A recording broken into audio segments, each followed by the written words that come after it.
Excellent. Thank you very much. We are looking for a very interesting panel to understand the long-term implications of Russian imperialism beyond the current war in Ukraine. And I think it is clear to pretty much everyone in this room and in NATO's eastern flank that Russia is not an acute threat to European peace and stability. That is, it is not going to be over with the war in Ukraine, but it's a chronic threat until and unless the Russian imperial ambitions change and Russia and the Russian political elite more broadly recognize that they do not have a right to rule over the peoples that they used to rule. So it is a key point to discuss. So I will straight away get to the panel to understand the dynamics of why do we have the Russian imperial ambitions, what needs to be done both domestically within Russia, what are the changes that are required to overcome this imperial mindset, as well as what the international community and particularly Europe can do to affect the changes in this particular mindset. Alina, let me start with you. When you look at Russian imperial mindset, the challenges that it poses, maybe a two-part question for you. First, how do you see the fundamental changes that needs to be done, the sources of Russian imperialism on the one hand? And the second is, what can the international community do going beyond not only pushing back against Russian aggression and containing Russia's aggression, but transforming Russia from an imperial revanchist power to a normal state? Well, we had very good breakfast discussion this morning, actually, about how to deal with Russian imperialism, and the issue which makes me happy is that finally we come to discuss what to do with Russia as a source of problem, not how to modernize, what mistakes were made, why Ukraine happened to be in this situation, why Europe is not ready. So that's like everything is important, but the problem is Russia. And we need to discuss what to do with Russia. The second, I think that like most of Polish colleagues, at least military and Baltics and Nordics, will agree with me, and I was happy to hear this morning also, and I think that Mr. Illarionov will tell his view on this by himself, but the only way to deal with Russia is to defeat it militarily. That's it. I mean that the Russian imperialism, it's not the viewpoint of Putin. Historically, for many years, for ages, this is the national idea and this is the core value of the state, Russian state, and we don't see any other opposing values or some kind of core ideas which can make us think that Russia can be different. We don't have these like some kind of formulated strategies, some views, different views on how it can be. We don't have ethnical idea of Russians, yes, as an ethnic group. Nothing. So the idea, the core idea, even if we listen, for example, for Navalny, who is very welcomed now in United States and in many other places, she's saying actually, yes, let's bring us to power, restore trade, and do not interfere in our business. We're not speaking about Russia to be separated for different states. We are not speaking about self-identification of other nations. We are good with all that. We are good with imperialism, actually, what she is saying. Just like let's make usual business as usual. So I don't see any like a visible signs or internal non-visible signs that Russia is ready by some kind of grassroots movements to make a transformation. The only way to push Russia to change, it's like a strong military defeat, when Russia will have no possibility to militarize itself, no possibility to have normal fleet in the Black Sea, no possibility to threaten any neighbors, at least at European continent. And what the whole world or Europe can do, finally accept that this is war against Europe, finally accept that Europe needs to use military power to increase drastically military production, to invest drastically in warfare which happening in Ukraine. Forget about discussions whether we need to use troops on the ground or not. Yes, I'm not telling about deploying the troops on the front line in Ukraine, but it's like, you know, sounds very strange if you said that Russia is your enemy in all the now strategic documents, and that there is a war of Russia against Europe, which is acknowledged, but we won't use conventional troops. I mean, army is created to fight. If there is a war, your army needs to fight. And this is some, like, a very simple answers, which still are non-pronounced very openly by European politicians. And I think that Ukraine is paying now high price for giving this time. Do not waste this time. And this is something which Europe can do, obviously. I'm not speaking now about United States because, unfortunately, I do not have some kind of hope on this, some drastic change of the United States policy for the next years, and I think that this is European fight for now. Thank you. Andrei, let me turn to you. When you look at the conditions for changes for Russian imperialism, do you see any potential within the political, cultural, institutional lens? What would it take to change not only Kremlin's mindset, but also broader Russian political elite's mindset, that it is not worth the cost to continue to be a revanchist power? All right, thank you. The short answer to your question is very simple. The only thing that can change Kremlin mindset is military defeat of Kremlin. Nothing else. So meaning no ceasefire, no truce, no peace treaty, no negotiations of any kind, no sanctions, regardless how hellish you would call them. None of that can stop Kremlin from pursuing Russian imperialist policy. And what is good in this conference, yesterday and today, that it, for the first time for these 3+ years, it's shifting to the right direction. This is not about Ukraine. It's not about war in Ukraine. It is not about Ukrainian war, as it is used to be in the US and in many capitals around the world. It is about, as well as not about Georgia, Moldova, Chechnya, Syria, Baltic countries. No, it is about Russian imperialism. And it should be clearly as possible. And this is a war, it is not even correctly called, not a Russian-Ukrainian war that I would prefer before. This is war against Russian imperialism. And it must be called as it is, used as this title. This is a war, I would say global war against Russian imperialism. And now, since we identify the problem more or less correctly, and I hear recurring topics over these last 2 days, it must be absolutely clear what is Russian imperialism. It is particular mindset, philosophy, political philosophy, policy, ideology. Not of one person, but of millions of people. Fortunately, not all Russian people, but many of Russian people, by millions. And that particular mindset cannot be stopped and cannot be defeated at the negotiation table.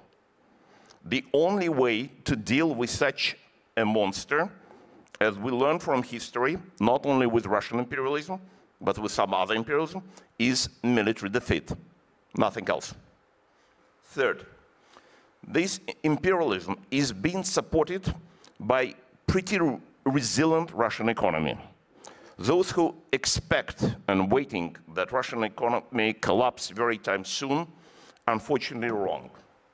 I had some relations to build that economy, and I can assure you, it will last effectively for years or maybe even decades to come, that they will be able to produce resources to wage the war against the rest of the world.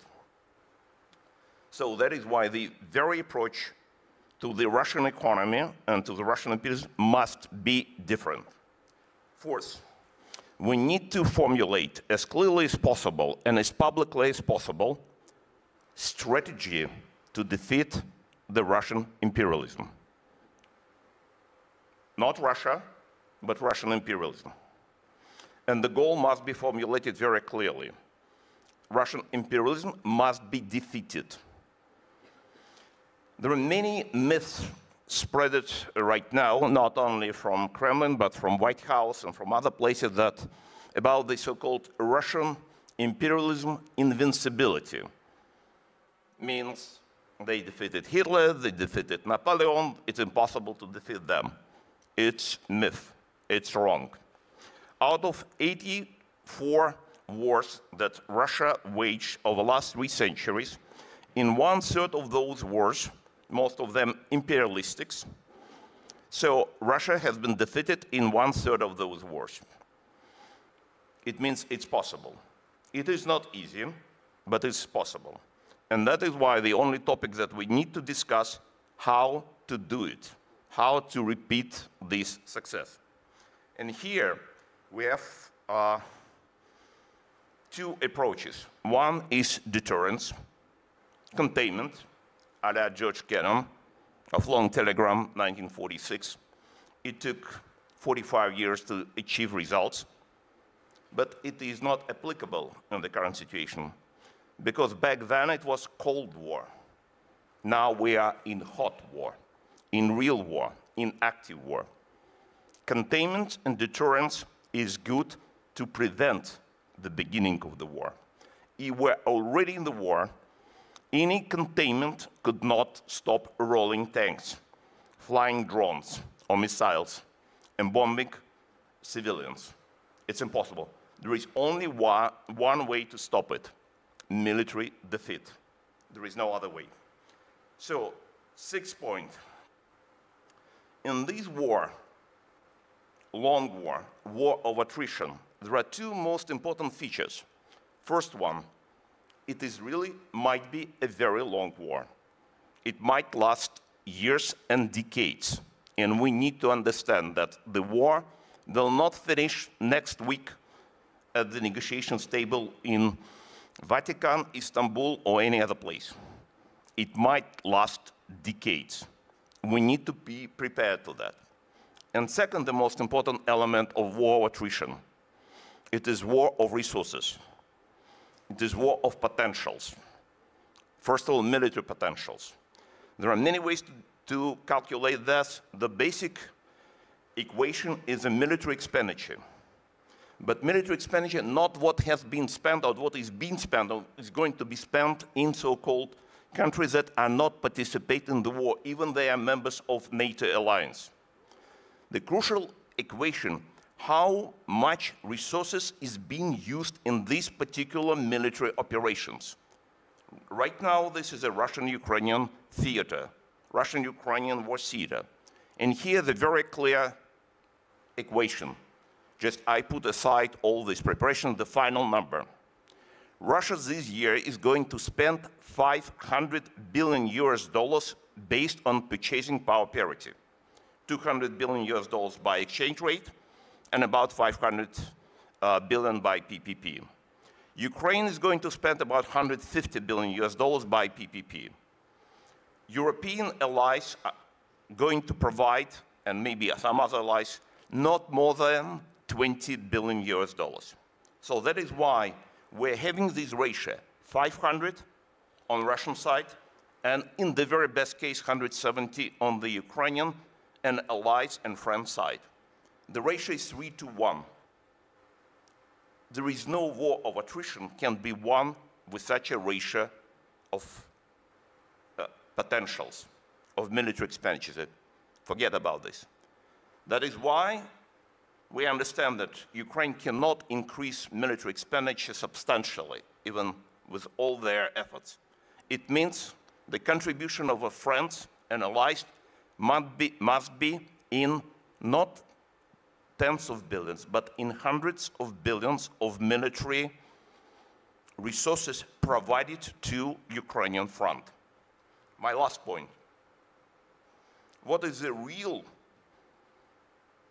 instrument, channel for victory, for defeat? It has been provided by history, by many historical lessons. It's a combination of resources, of unification of resources, gathering allies together who are participating in that war.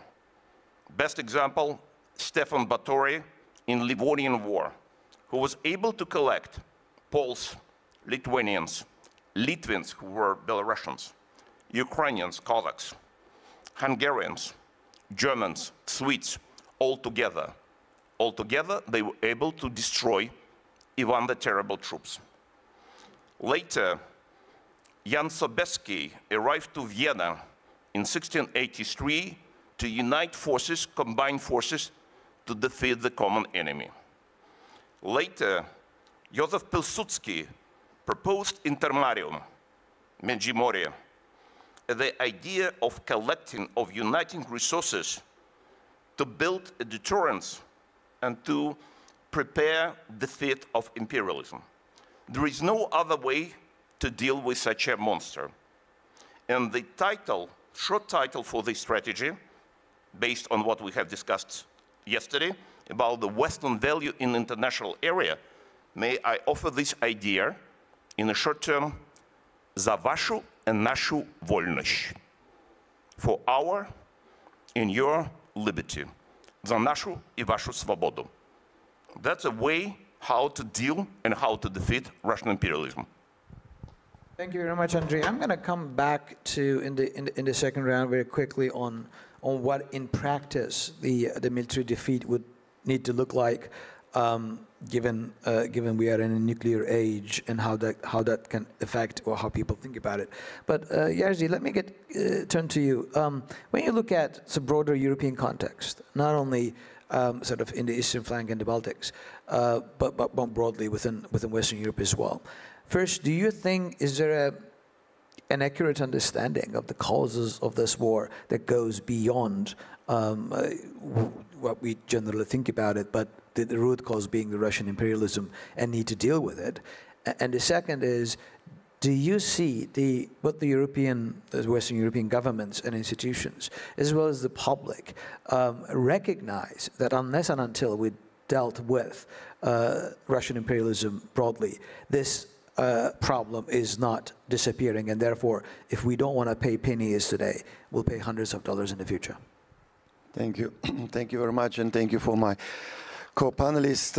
I think important message was already passed. There are actually theoretically two ways to dismantle imperialism.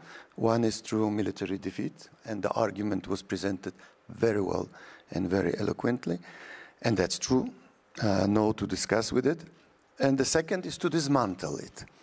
Well, dismantling sounds interesting, but it's just theoretical. Sometimes it's practical. I think, Andrei, you will agree that the last successful dismantling of the Russian imperialism took place in 1917 and was organized by German intelligence, who transported from Zurich to St. Petersburg Lenin. So for 1.5 years, imperialism was dismantled, a monster was born. So any dismantling operation needs to be seen also through the eyes of what result it may bring. But more seriously speaking, I think it is not a discussion about or, but rather and. So in a sense, the military strategy should be in place when other efforts should be also in place. And answering to your questions, I will start with some weaknesses. First, recognition. You rightly point that the recognition of the fact what is the root cause of the present war is not widely shared in the international so-called Western community.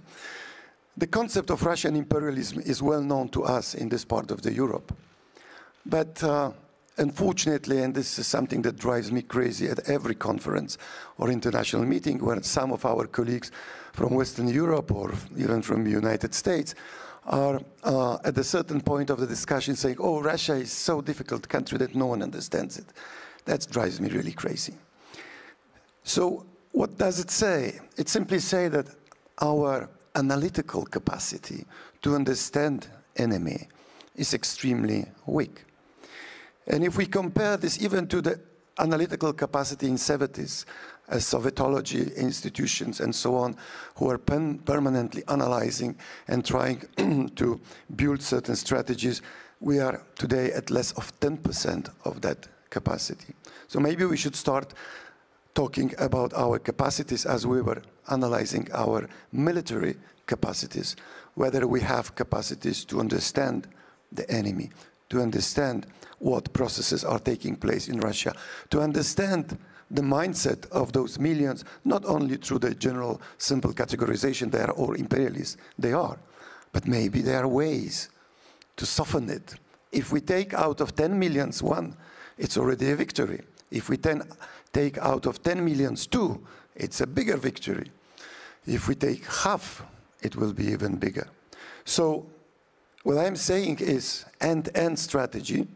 When we are building our military capacity, when we are providing enough support to Ukraine to fight back and to at least liberate occupied territory, whether Ukraine will be able to march to Moscow and to put a Ukrainian flag on Kremlin as a Polish flag was on the Reichstag, that is a question to be asked for the military experts.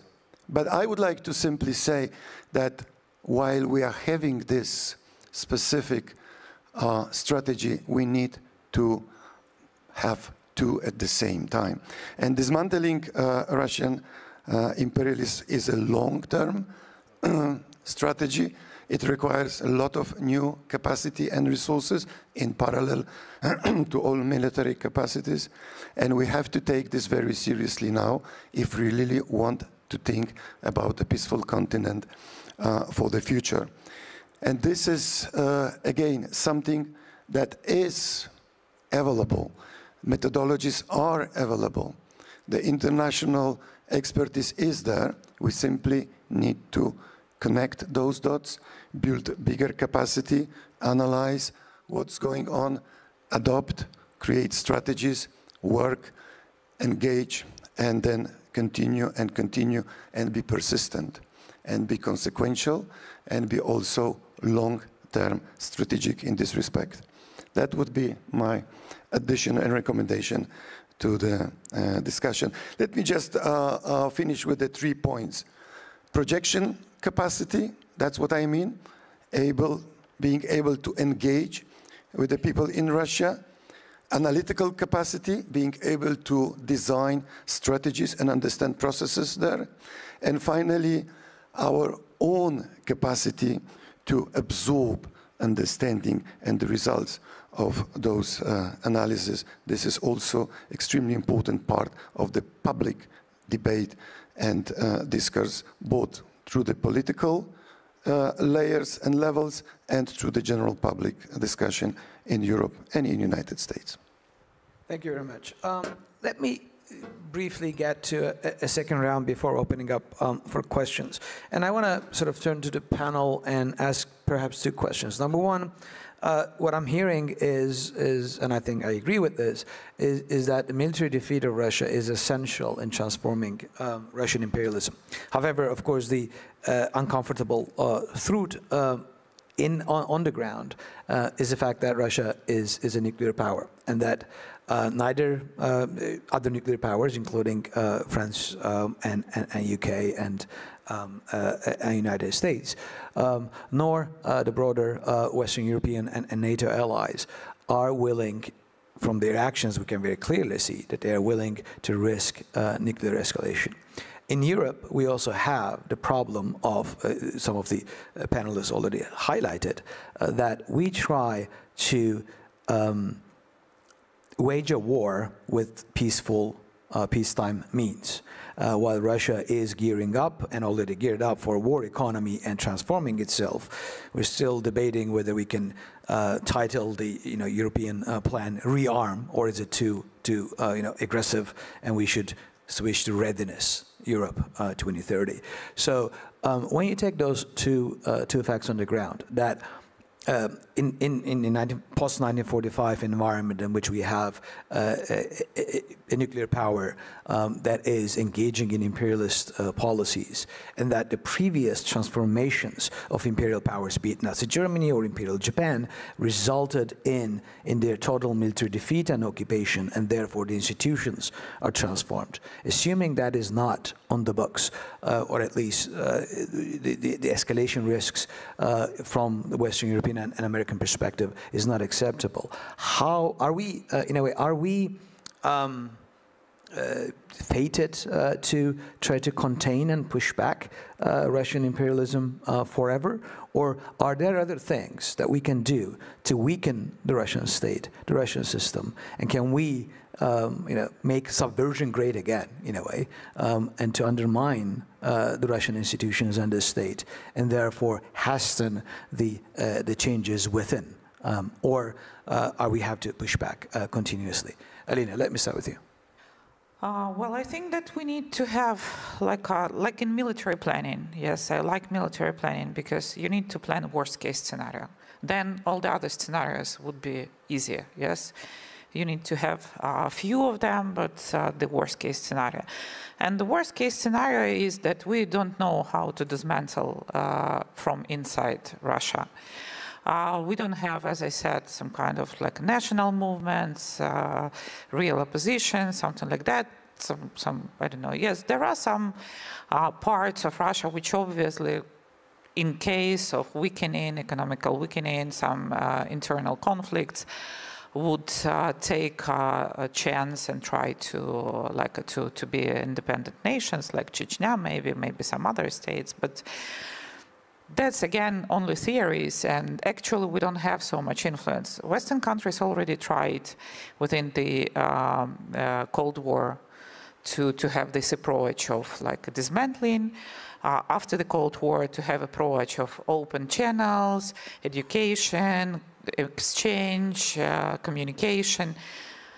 None of them worked.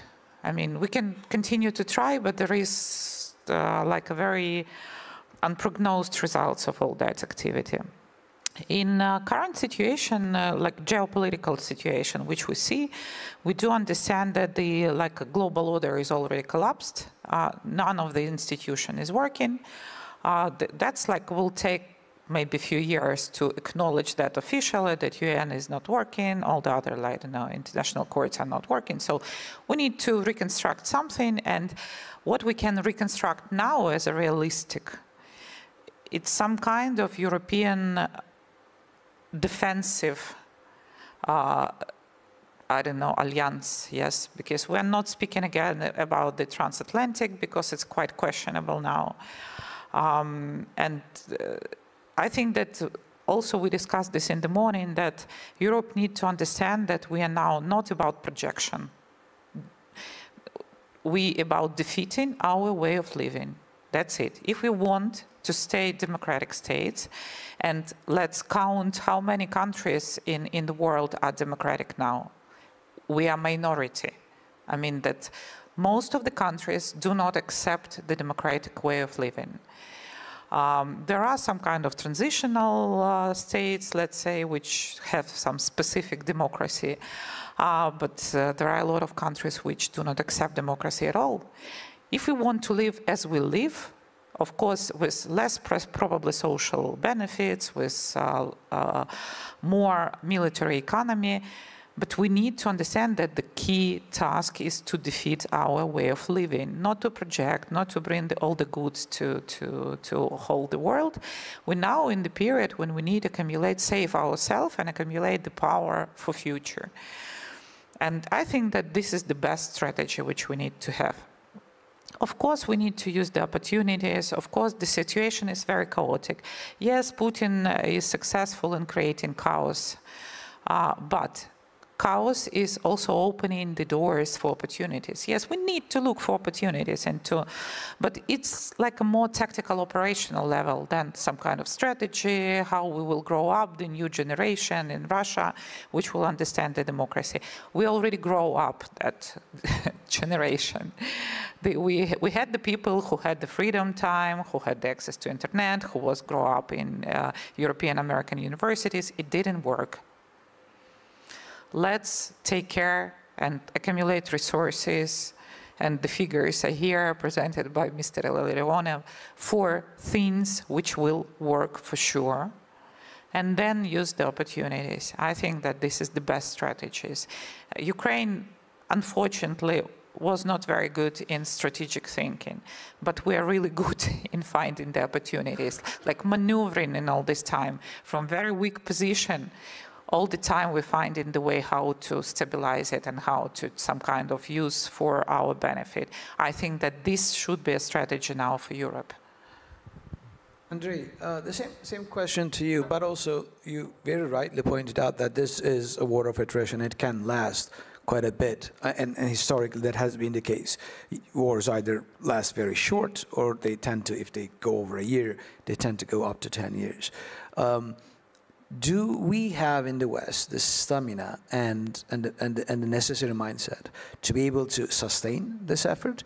And short of marching to Kremlin, are there any other ways in which we can try to make change within Russia that can actually have a meaningful impact? How deep the imperialist mindset goes, and what sort of hardships that, in other words, the Russian people need to go through to change their mind short of complete military defeat?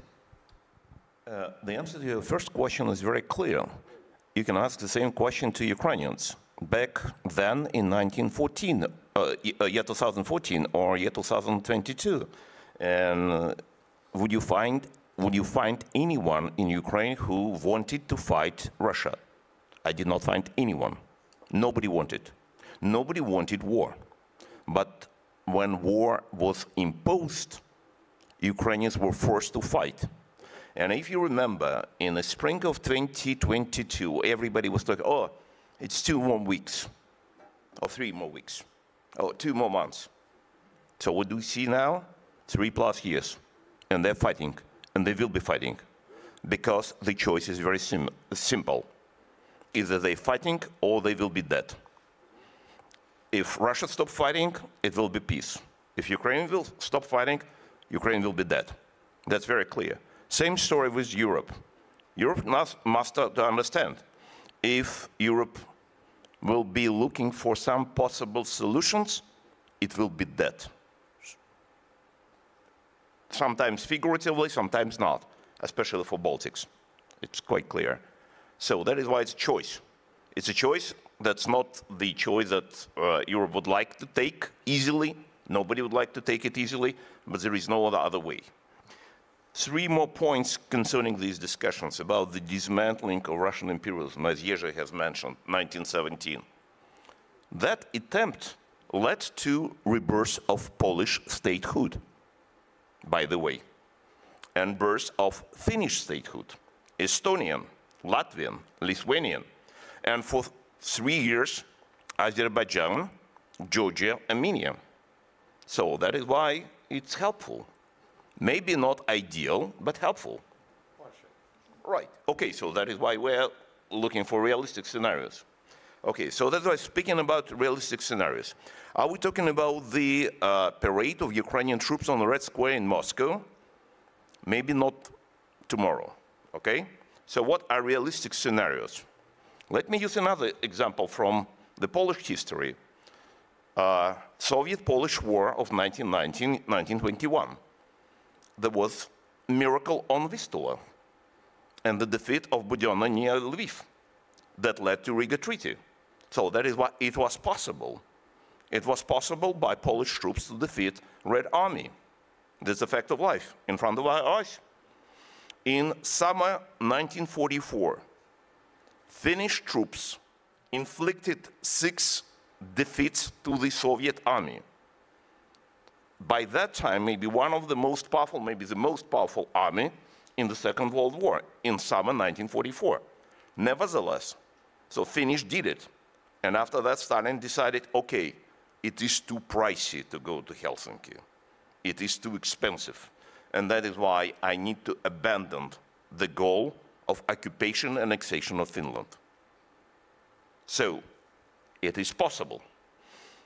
Afghans, during this 9-year Afghan war, so it was very heavy price being paid by Afghans, but nevertheless, Soviet troops have been evacuated from Afghanistan.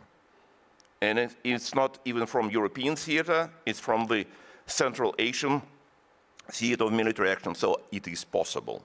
So that is why we need to understand and to formulate and adjust and implement this strategy of military defeat. And my last point would be my strong suggestion to everybody to differentiate between Russia and Russian imperialism. Because we need, it's first of all from military point of view, from effective point of view, from political point of view, but also from the point of view of having one more ally that has not been mentioned yet, some Russian people. I would not say everybody, but there are many Russian people who hate Russian imperialism and who wanted to destroy Russian imperialism even more than anybody sitting in this hall. So that is why, if the goal is to destroy or to defeat Russia, it means this ally would not join ranks. If the goal to defeat Russian imperialism, so our combined army of freedom would have very important ally in Russia. Thank you very much. Jerzy, let me turn to you before we open it up for Q&A. First, whether you have any sort of reactions, what you heard so far. And the second is, again, going back to sort of more broader sort of Western European thinking, if Europe cannot bring itself to confiscate already frozen Russian assets, do you think we have the sort of the broader mindset and the stamina to do what is necessary in order to not to pay a bigger price that Ukraine is currently paying? Because the result of that is that we don't want to do it today, but we will pay a much bigger price down the road. What needs to be done, in other words, to change the European, Western European mindset to make them see the reality? Indeed, this is, I think, one of the core issues that here in Warsaw, not only here in Warsaw, we are trying to debate. The answer to the question whether there is readiness to accept certain messages that are coming from Kiev, from Warsaw, from the Baltic capitals, from Finland, from Sweden, from Riga, and from Vilnius, from Tallinn. This is an open question. I have an answer today whether, yes, those messages are going through and they will stay, and the conclusion and reflections and recommendations will be taken seriously on board. This is an open question that simply tells us that we cannot stop sending those messages. And this is part of this war. This is the war on the minds and hearts of our co-citizens here in Europe, so they should understand what type of strategic dilemma and strategic challenge we are confronted with. It is also true that if they lack stamina to provide long-term military support or enough military support, maybe, and this is again not or, but and, maybe we can convince them at least by telling them we are protecting and you are protecting your lifestyle, your values. And in that sense, you have to launch, if not a military offense, you have to launch a value offense vis-à-vis Russia. You have to, if you say, or you use this nice militaristic language today, we hear democracy shield, democracy defense strategy. We should say also to our colleagues in Western Europe that shield and defense is not enough. It has to be a proactive activity. We have to invest in media that will be reaching out to those people that are still there, maybe in a huge minority in Russia, but they can grow. We have to plant a doubt in those who are believing in their imperialistic dreams, who are poisoned by Putin Kremlin narrative. We have to use all kinds of mechanisms that are at our disposal, and we have to constantly adapt. That is the intellectual and academic and research and planning capacity that I was referring to. So my answer is, are we sure everyone will be on board? I don't know. But we have to make everything, and especially those who are not ready for participating in a hard military exercise, at least to give them a way to express themselves positively, saying, okay, if you don't want to buy a tank, at least buy a new radio station. Excellent. Let me open up for questions. We have about 12 minutes to go. I'll take 3 and then turn to the panel. Please make sure you introduce yourselves and make it a question rather than an impromptu speech. So let me start with the ladies here in the 2, and then we'll go for the 3rd round. Over there, please.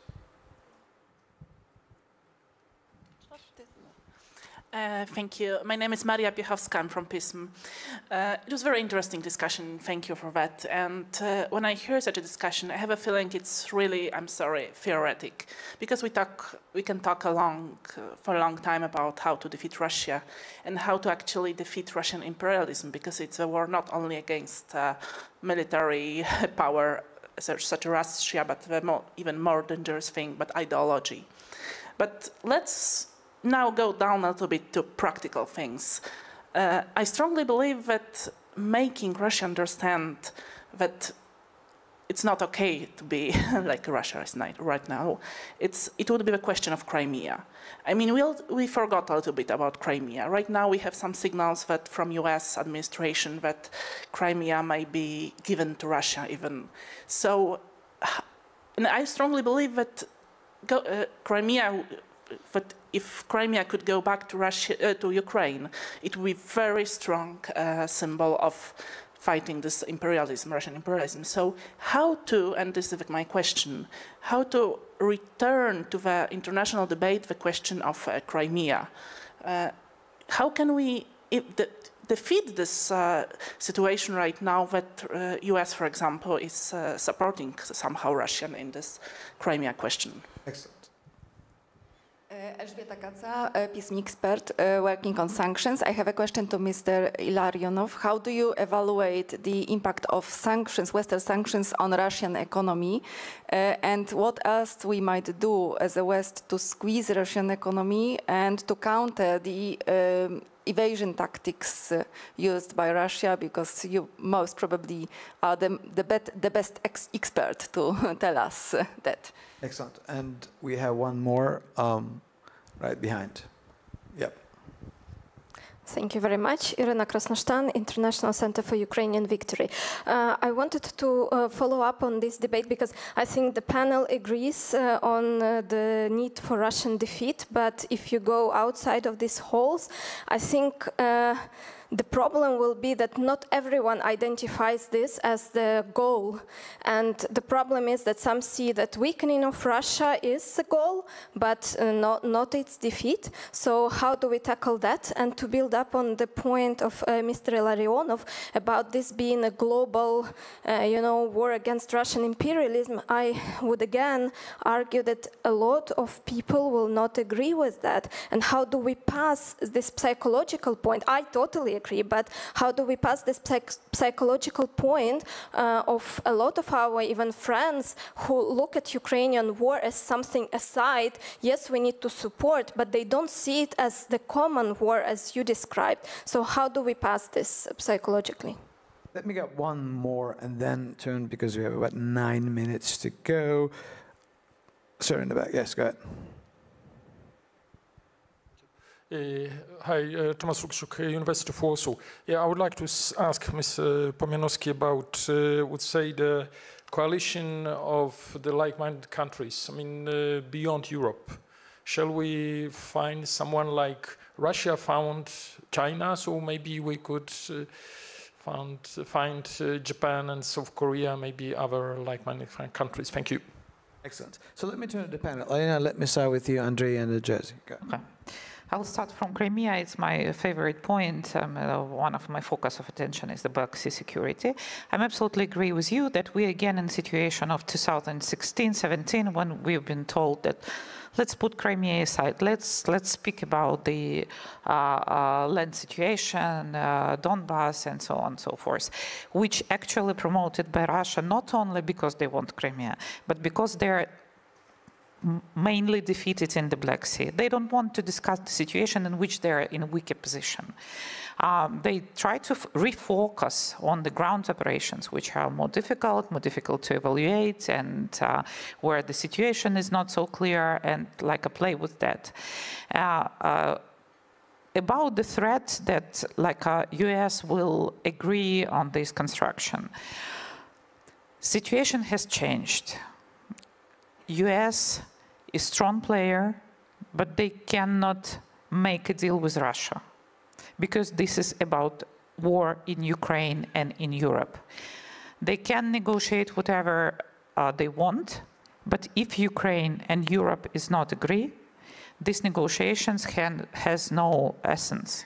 And it already was demonstrated. Ukraine, I'm sorry, it was like 2 years ago here when I remember that someone from the audience asked me a question about, yes, we will negotiate something, Ukraine will lose this war, and you need to accept. And I said that, I'm sorry, we pay so big price for our right to have our own opinion. And we feel this power not agree now. And we won't reject it. We are not more subordinated nation. We are not developing nation. We are a cool nation which die for freedom and which die for our right to be adult. And if someone will discuss Crimea, Donbass, whatever, this is our decision. What we accept or what we do not accept, and Europe's decision, because this is European war. And so I don't think that actually US can negotiate and agree something with Russia. Finally, yes. So this is like a bilateral relation, yes, about the war in Ukraine and in Europe, no. That is why I think that Crimea would be obviously in discussion, because Crimea is the key point for security in the Black Sea. And not only Black, but Baltics, it influences Mediterranean. And as soon as Crimea belongs to Russia, actually it provides and projects threats to like a much wider region, and we cannot say then about defeating the Russia. So Crimea is one of the key points which need, and just to remind you about Paris Treaty, when after the Paris Treaty we didn't have for 70 years Russian Navy presence in Black Sea. It's possible, as Mr. Illarionov is saying. Andrei? The first question concerning sanctions, 3 points. Impact of sanctions on Russian economy was very, very limited. We need to understand it. Second, what can be done? I suggested even back in March 2022, a very different approach to sanctions, to introduce so-called smart sanctions. What does it mean? It means not limiting Russian export. It means imposing tax rate on Russian export of energy resources, first of all oil, let's say at level 50%, to put them at escrow accounts and to redirect to Ukraine for Ukraine aims goals. So that is why world needs energy. It is very hard to stop flow of energy, but it is possible to redirect money flows arising from these energy flows and to redirect it to Ukraine. Instead of fighting for these frozen Russian assets, endless war, judicial and so on, you can use each dollar that is can go to Russia instead of that, half of that dollar going to Ukraine to support Ukrainian military and economic efforts. So that is why to force Russian imperialism to work for its own destruction. So last point here, sanctions alone, regardless what kind of sanctions, cannot defeat imperialism, even with those smart sanctions. Nevertheless, you always need additional military means. As for global war is being waged, and we see it, sometimes visible, sometimes not very visible. Ukrainian GUR is fighting in Sahel against Russian Wagner.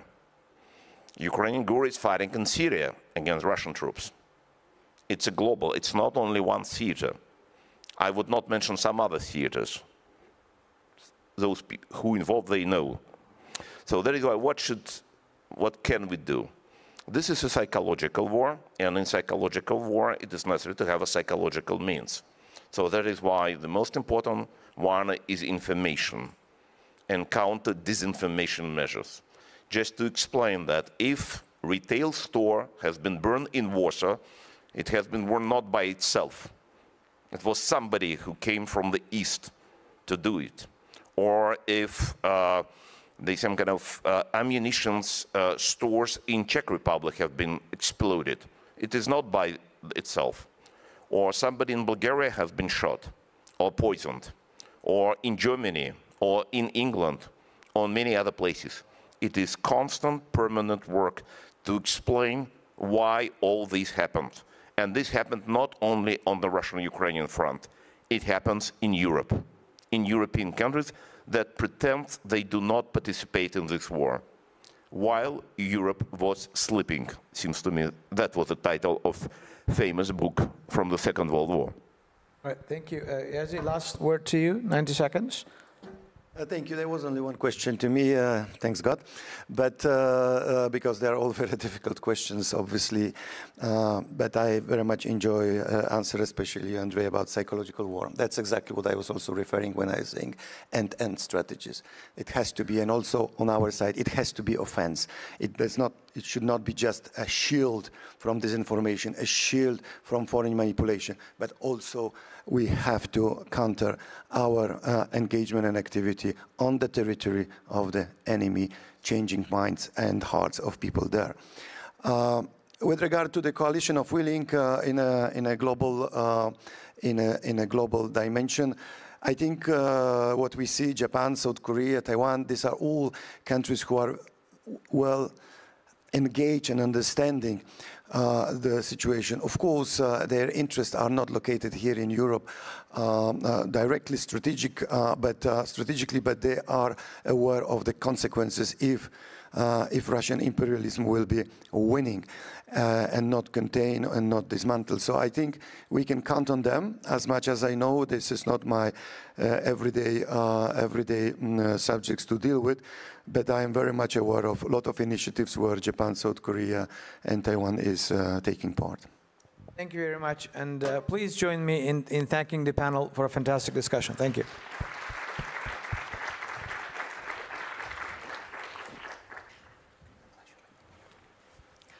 Thank you very much to our panelists for this discussion. Balkan, do you think that the panel offered a realistic roadmap beyond the ceasefire in Ukraine?